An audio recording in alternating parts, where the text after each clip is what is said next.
Kaya po mga minamahal, narito na po tayo sa pinakamahalagang ito natin po gawain. Ito po pakikinig ng salita ng ating pinakamamalapan. Kaya inanyan ko po kayong tumayo bilang pagbibigay galang sa salita ng ating pinakamamalapan Sus na dadalhin po nating mangaral ang ating beloved preacher, beloved Joey Mancera. Palakpakan po natin ating pinakamamalapan Sus. Amen. Praise the Lord. God bless you, my beloved co-preacher, beloved Brother Paul Manzano. Amen. Let us all pray. Hallelujah. Dearest Heavenly Father, our great God and Savior, dearest Jesus Christ, we come unto thy throne of grace, beseeching you, O Lord, to please forgive us from all of our sins. Through the fruitful prayers of our dearly beloved parents in the Lord, anoint your message of salvation and bless us all in the name of our dearest Jesus, and we cast out all demons of hindrances, doubts, and unbeliefs, cast out in the name of our dearest Jesus. Amen and amen. Praise the Lord. The highest praise, worship, glory, honor, and thanksgiving to our loving God and Savior, dearest Jesus Christ. And we give double honor and respect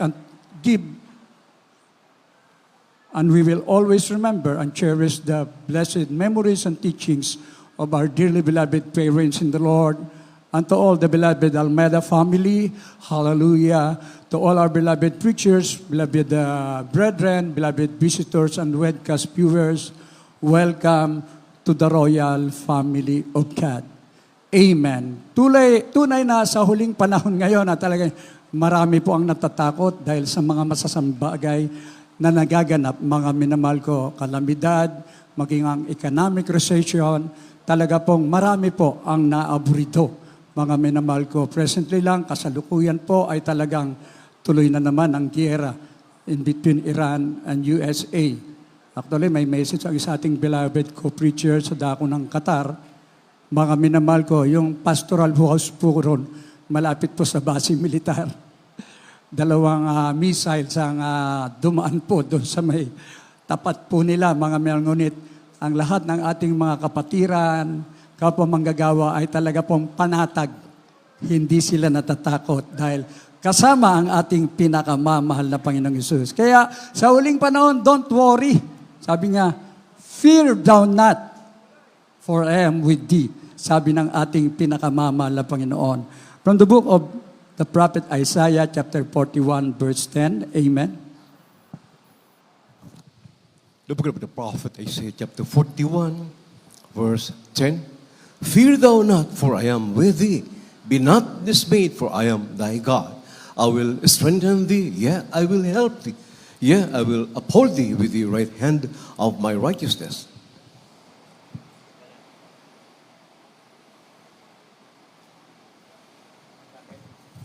Isaias Kapitulo 41, versikulo 10. Huwag kang matakot sapagkat ako'y sumasayo.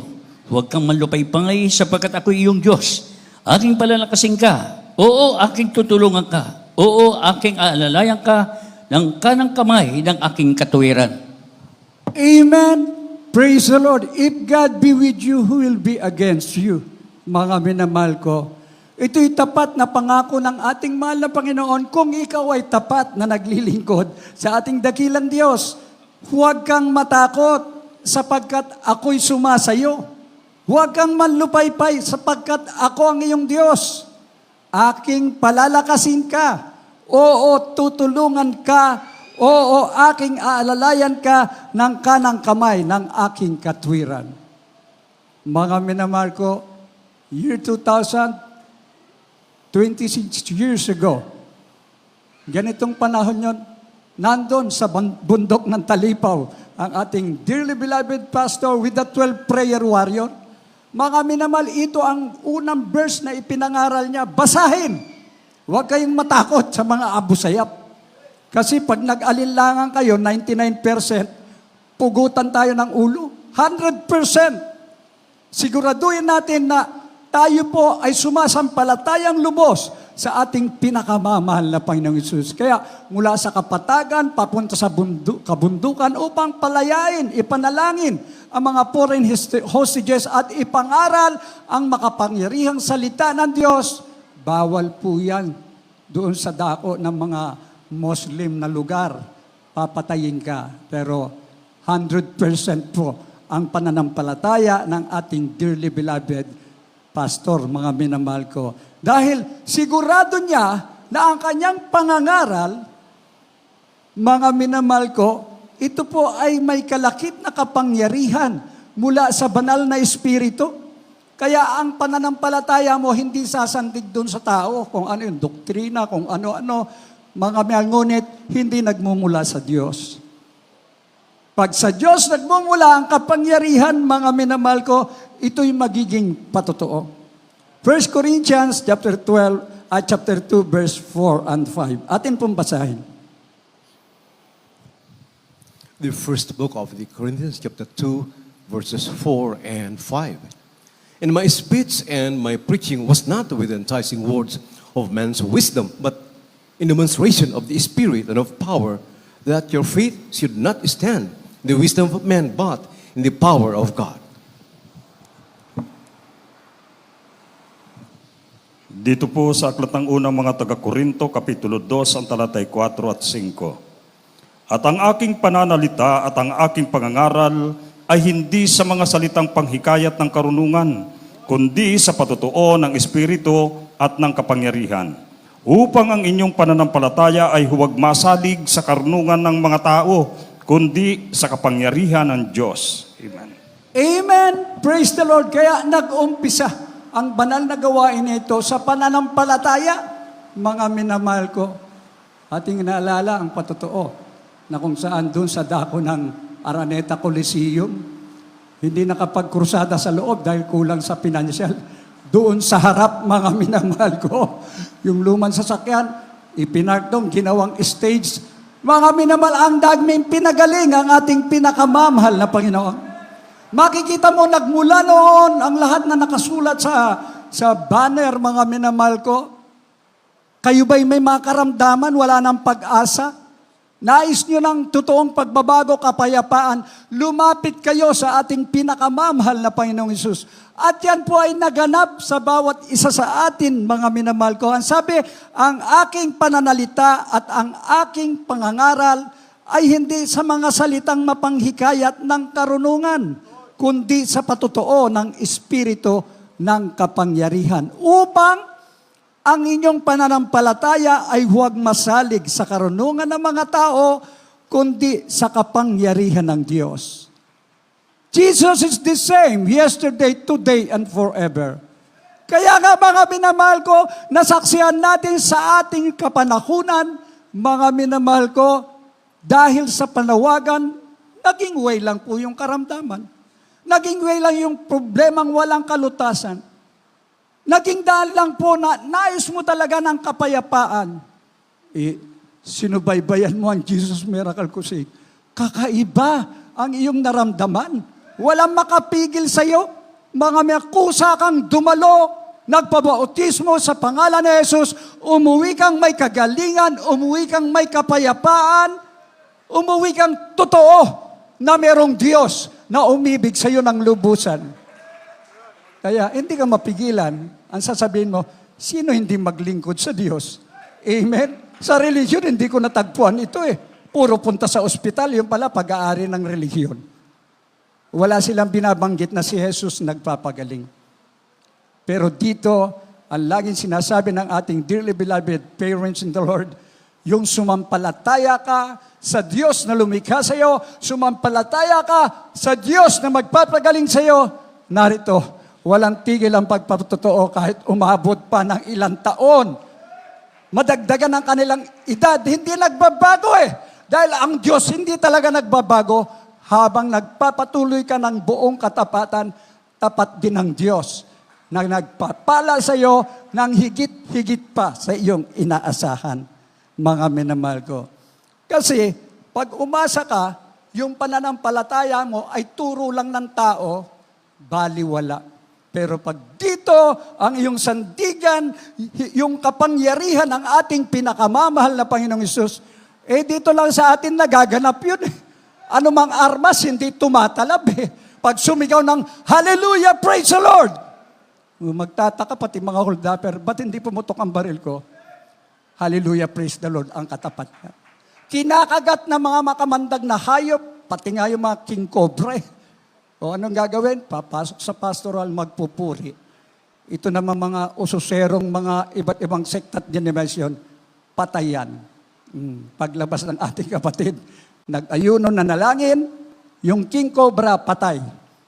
Ang ating mga kapatid kumakaway, buhay ang Diyos na aking pinaglilingkuran. Dito lang po natin yan nakikita at nararanasan. Maaaring hindi mo naranasan, pero napakinggan mo eh. Mga minamahal ko, isang araw, nag-alinlangan ka, magaganap sa'yo dyan. Bigla kang tutukan ng baril, sisigaw ka rin ng haleluya, ayaw pumutok. Bakit? Totoo ang salita ng ating pinakamamahal na Panginoong Hesus. Amen? Praise the Lord. Kaya dito, sa mamatay sa mabuhay, ganun po ang pananampalataya ng mga tunay na Kristiyano dahil kung ano ang puno, siya rin ang bunga, sapat na ang pangangaral na ipinangaral sa atin, yan po yung treasure natin, higit pa po yan sa kayamanan. Mana po natin yan eh. Kung magkaroon ka ng mana, binawian ng buhay ang mahal mo sa buhay, may testamento. Minsan pinag-aaway-awayan pa. Mauubos din. Pero yung walang hanggan na ating tinanggap, hindi lang dito panlupa, maging panlangit, tayo'y magmamana ng buhay na walang hanggan. Kaya dito mga minamahal sa paglilingkod natin sa ating mahal na Panginoon, kahit harangan pa tayo ng itak eh. Dahil sasabihin natin, for me, to live is Christ. And to die is gain sa langit eh. Yun ang pinakamahalaga. Yun ang pamantayan natin mga minamahal ko. Itinuro ng propeta ng Diyos na ang mundo nating ito ay pansamantala lang. Ang buhay mo, ako ay estranghero lang sa mundong ito. Ang ating permanenteng buhay, buhay na wala hanggan sa piling ng ating pinakamamahal na Panginoong Hesus. From the book of Romans, chapter 8, verse 38 and 39. The book of Romans, chapter 8, verses 38 and 39. For I am persuaded that neither death, nor life, nor angels, nor principalities, nor powers, nor things present, nor things to come, nor height, nor depth, nor any other creature shall be able to separate us from the love of God, which is in Christ Jesus our Lord.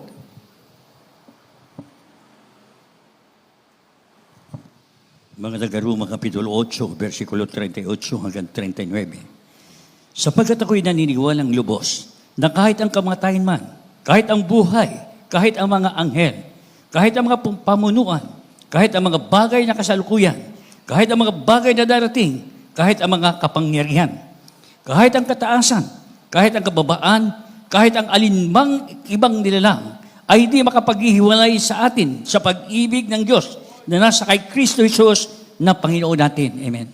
Amen. Praise the Lord. Lahat magsabing praise the Lord. Ito ang paninindigan natin, mga minamahal ko.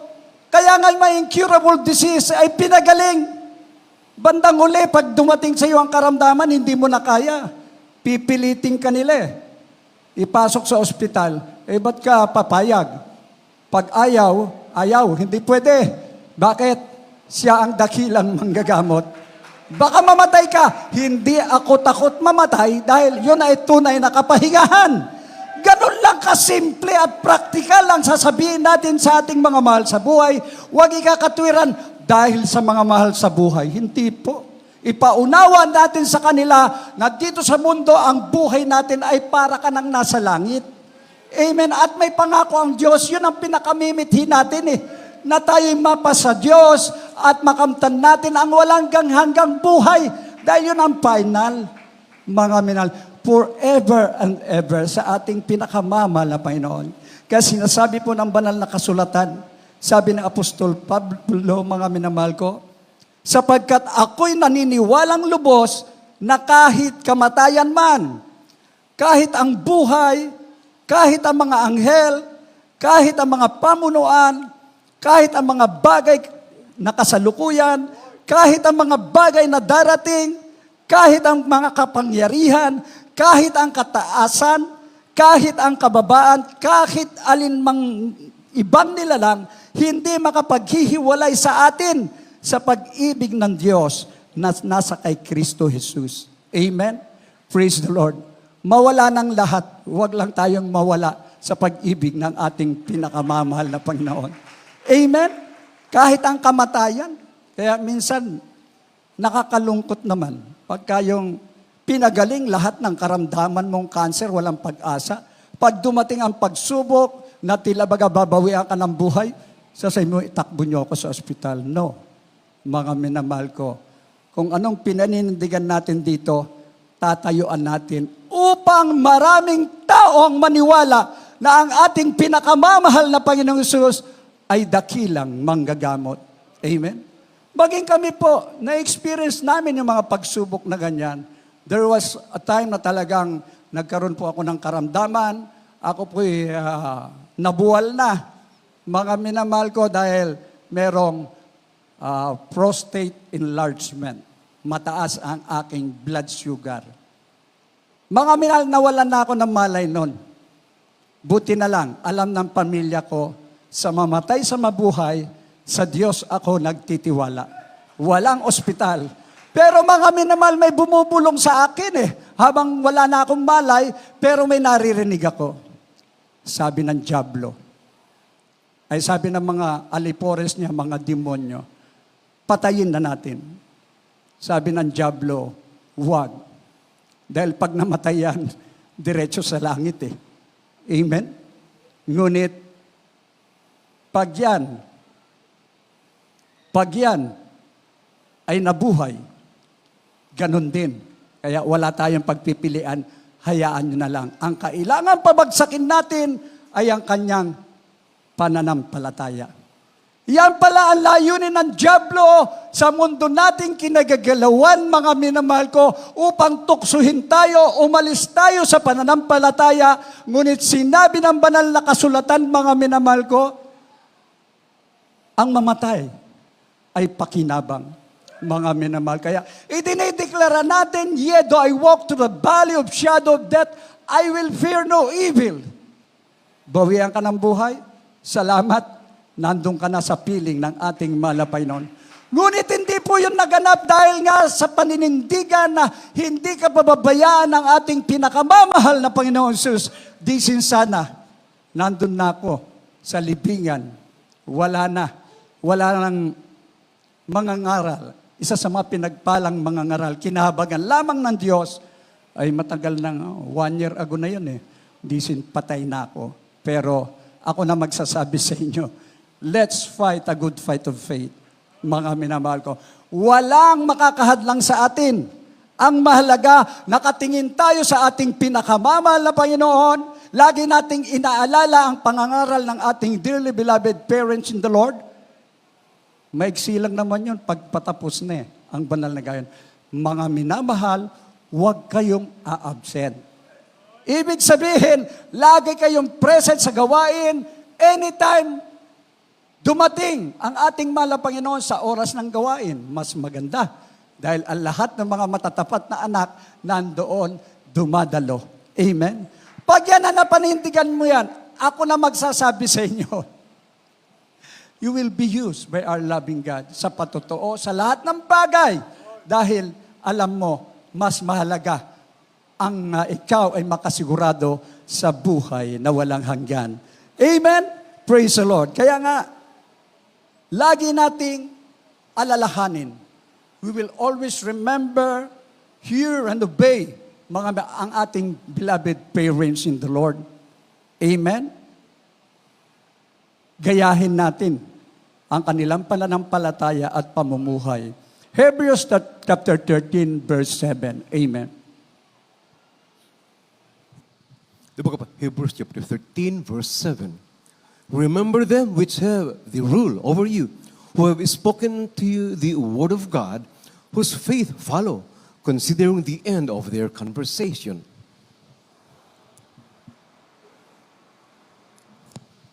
Dito po sa aklatang Hebreo, Kapitulo 13, ang talatay 7. Alalahanin ninyo ang nagkaroon ng pagpupuno sa inyo na siyang nagsalita sa inyo ng salita ng Diyos at sa pagdidili-dili ng wakas ng kanilang pamumuhay, ay inyong tularan ang kanilang pananampalataya. Amen. Amen. Praise the Lord. Kung anong puno, siya rin ang bunga. Yan ang kailangan, mga minamahal ko. Kaya lagi nating alalahanin. Huwag tayong makalimot. Alalahanin ninyo ang nangagkaroon ng pagpupuno sa inyo na siyang nangagsalita sa inyo ng salita ng Diyos. At sa pagdilid-dili ng wakas ng kanilang pamumuhay ay inyong tularan ang kanilang pananampalataya. Amen? Nasa piling sila ng ating mahal na Panginoon. Pag tinularan mo ang kanilang pananampalataya, isa ka sa mapagtagumpay na Kristiyano, hindi talunan. We are on the last days, mga minamahal ko. Ang tanong, sino ang gagamitin sa huling panahon na ito? Mga minamahal, iba't ibang sekta at denominasyon dito sa Pilipinas, wala na. Gusto nang tumalikod yung iba, walang Diyos. Ang mahirap niyan, mapunta yan doon sa mga antikristo. Kaaway na sila ng Diyos. Ang mahalaga, manalangin tayo, mapunta sila lahat sa Jesus Miracle Crusade International Ministry at yan magiging makatotohanan kung tutularan natin ang ating mga magulang sa Panginoon. Walang tigil tayong maghahayag ng kabutihan ng Diyos. Gagamitin lahat natin ang ating mga resources na pagpapala habang nandito tayo dahil sayang kung maiwan yan ng walang kabuluhan. It's really the last days. Use it for the glory of God. Yung nandito ka sa banal na gawain, nagkikita-kita tayo, nagpupuri tayo, nararamdaman natin ang presensya ng Diyos, yan po'y kayamanan natin. Ngunit kung mawala ka sa gawain na ito, nag-alinlangan ka, nakatingin ka sa iyong mga kayamanan, napabayaan mo ang tungkulin mo, mga minamahal ko, nakakatakot na bagay na malaglag sa kamay ng Diyos na buhay. Kahit angkinin mo pa ang lahat ng kayamanan, baliwala kung mawawala ang kaligtasan. Kaya nga mga minamahal, kung tayo po ay lubos at tapat na isasagawa natin ang bagay na ito, ang sabi ng pinakamamahal na Panginoon sa ating pagharap sa kanyang pagbabalik, well done, good and faithful servant. Matthew chapter 25-23 sa ating huling talata. Amen. In the Gospel according to Matthew, chapter 25, verse 23. His Lord said unto him, well done, good and faithful servant. Thou hast been faithful over a few things. I will make thee ruler over many things. Enter thou into the joy of thy Lord. Mateo Kapitulo 25, versikulo 23. Sinabi sa kanya ng kanyang Panginoon, mabuting gawa, mabuti at tapat na alipin, nagtapat ka sa kakaunting bagay, pamamahalain kita sa maraming bagay. Pumasok ka sa kagalakan ng iyong Panginoon. Amen. Praise the Lord. Lahat magsabing, praise the Lord. Ganoon katapat ang ating dearly beloved parents in the Lord, the beloved Almeida family. Sila'y perpektong halimbawa na dapat tularan natin. Dapat sundin natin ang kanilang mga pangangaral at tayo ay pagpapalain, sasabihin ng ating pinakamamahal na Panginoon, mabuting gawa, mabuti at tapat na alipin, nagtapat ka sa kakaunting bagay, pamamahalain kita sa maraming bagay, pumasok ka sa kagalakan ng iyong Panginoon. Amen? Yung Talipaw Sulupis Mission, nag-start po nung ganitong panahon. 3 months ang ating dearly beloved pastor with the 12 prayer warrior.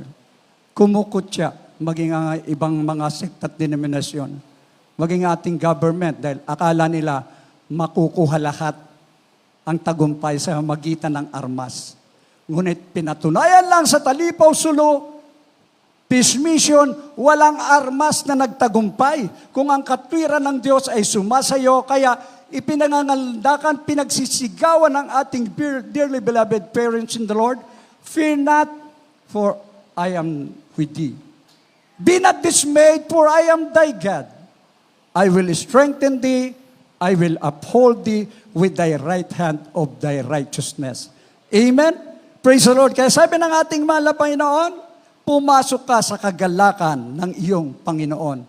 At yan po ay nakamtan ng ating dearly beloved parents in the Lord. Pero bago makamtan yun, yung tagumpay sa Talipa, o biro mo, papasukin sa Malacanang, ang grupo ng Jesus Miracle Crusade, mga minamahal ko, heroes welcome. At ang sabi ng former president, pray. Prayer, it works. Ang panalangin ng taga-Jesus Miracle Crusade ay tinugon ng ating pinakamamahal na Panginoon Jesus. Tayo pong lahat ay tumayo, umawit sa ating mahal na Panginoon habang inaanyayahan po natin ang ating minamahal na mga bisita, mga baguhan, maging ating live webcast viewer. Ngayon po ang araw, ngayon po ang gabi ng kaligtasan. Hallelujah, praise the Lord. Binibigay ko po ang buong pagkakataon sa ating beloved Lord preacher, beloved Brother Louis Angeles, para po sa altar call.